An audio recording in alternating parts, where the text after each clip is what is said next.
Friends, ఈరోజు అయితే మా ఇంట్లో కాకరకాయ ఫ్రై చేస్తున్నాను. మా అమ్మాయి అయితే కాకరకాయ అడిగిందండి. ఇగోండి, నేనైతే పైన పొట్టు తీయను. ఈ పొట్టుతో తింటేనే చాలా మంచిది, ఆరోగ్యంగా ఉంటాము, అందరికీ మంచిదండి ఇది.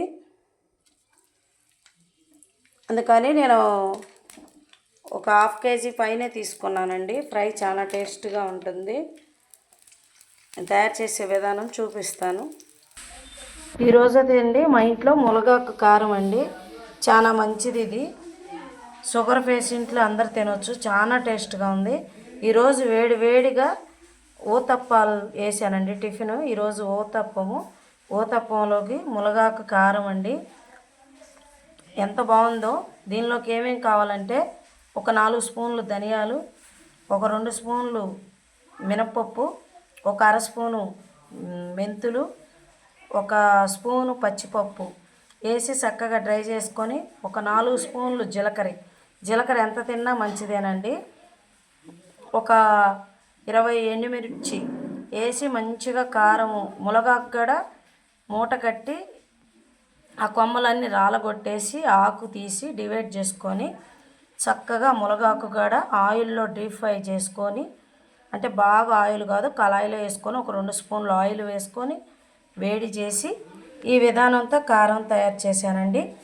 ఒక 2 చిన్నులపాయలు పెద్ద సైజు తీసుకొని వేసుకున్నాము. చాలా బాగుందండి. మనకి మునగాకు అసలు దొరకట్లేదు కదా, కానీ ఎంతో కష్టపడి మునగాకు తీసుకొచ్చారు మా వాళ్ళు పల్లెటూరు నుంచి.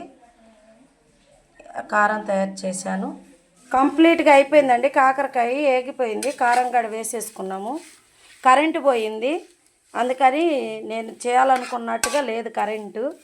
లేకపోతే పెద్ద ఉల్లిపాయ బాగా వేయించి ఆ ఉల్లిపాయ మిక్సీ వేసి జీలకర్ర, పుట్నాల పప్పు, కొంచెం జీలకర్ర వేసి చక్కగా వేయించుకొని కాకరకాయ కారంలో వేసుకుంటే చాలా టేస్ట్గా ఉండేదండి. కాకపోతే కరెంటు పోయి దాదాపు 3 గంటలు అవుతుంది మా దగ్గర. అందుకని ఇప్పుడు ఇలా చేస్తున్నాను. చాలా ఇదైనా కానీ చాలా టేస్ట్గా ఉంటుందండి. రసంలో పప్పులో అలా నంచుకొని తినవచ్చు. కంప్లీట్గా అయిపోయిందండి కాకరకాయ కారం. చక్కగా వేగిపోయింది కదండి కాకరకాయ కారం.